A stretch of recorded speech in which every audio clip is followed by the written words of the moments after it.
Today, we are reflecting on the anniversary of the 2022 uprisings. 22-year-old Mahsa Amini was beaten to death for improper veiling. A 36-year-old physician, Azadeh Sami, was among several other medical personnel who had resorted to visiting the wounded protesters in their homes, as the regime agents had been removing the injured protesters from the hospitals and taking them directly to prison. One night, she was arrested, brutally tortured, and killed. The bravery of these women led to relentless, widespread protests across the nation over the past year.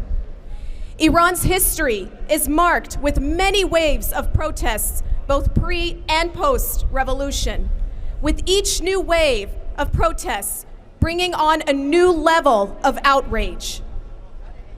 In 1987, Mrs. Ebrahim Raisi, the president-elect of the NCRI, laid out a plan for the rights and freedoms of women in Iran, addressing issues such as the right to choose their clothing and attire, as well as gender equality in the workplace. Mrs. Raisi states, quote, "Iranian women must be free. No to compulsory veil, no to compulsory religion, and no to compulsory government," end quote.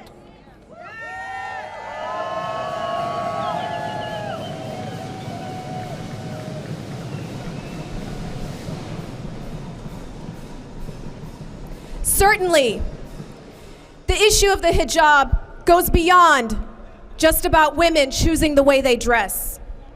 The fight runs deeper than that. It's a fight for the reconstruction of the social laws and practices that determine a woman's life and place in society, including within their own families.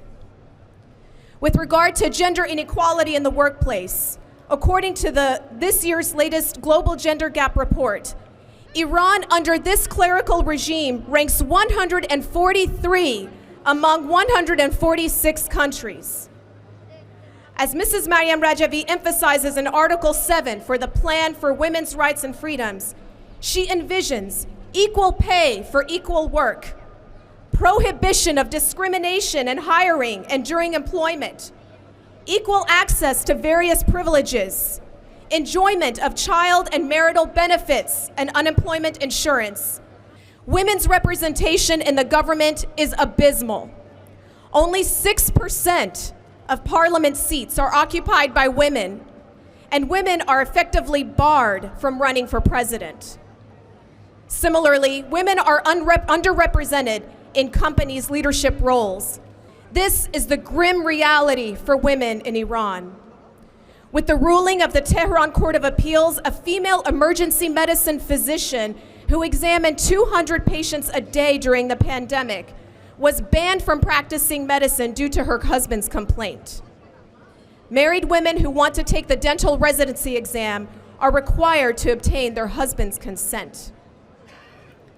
As a lifelong supporter of this resistance, my dedication doesn't only stem from being a woman and wanting to see better circumstances for all Iranian women.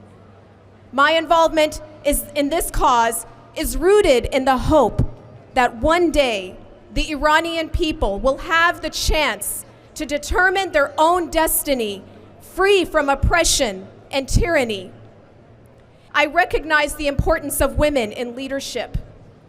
As a physician who strived and overcame many barriers for her career goals, I commend my fellow physicians and nurses in Iran who have risked their careers and their lives assisting the wounded. As someone who was born, raised, and lives in a democratic society, I support my fellow Iranians who struggle for the very freedoms and opportunities that I have. Finally, as a mother, I am wholeheartedly with those mothers who have lost their loved ones and those mothers whose young, school-aged children, 6 and 7 years old, have been killed by this brutal regime. I promise to be their voice. I salute all of those who continue to fight against the tyrannical regime. I am proud to support a movement led by a woman, Mrs. Maryam Rajavi, who exemplifies true leadership and sacrifice for the sake of Iranian people's calling for freedom. Thank you.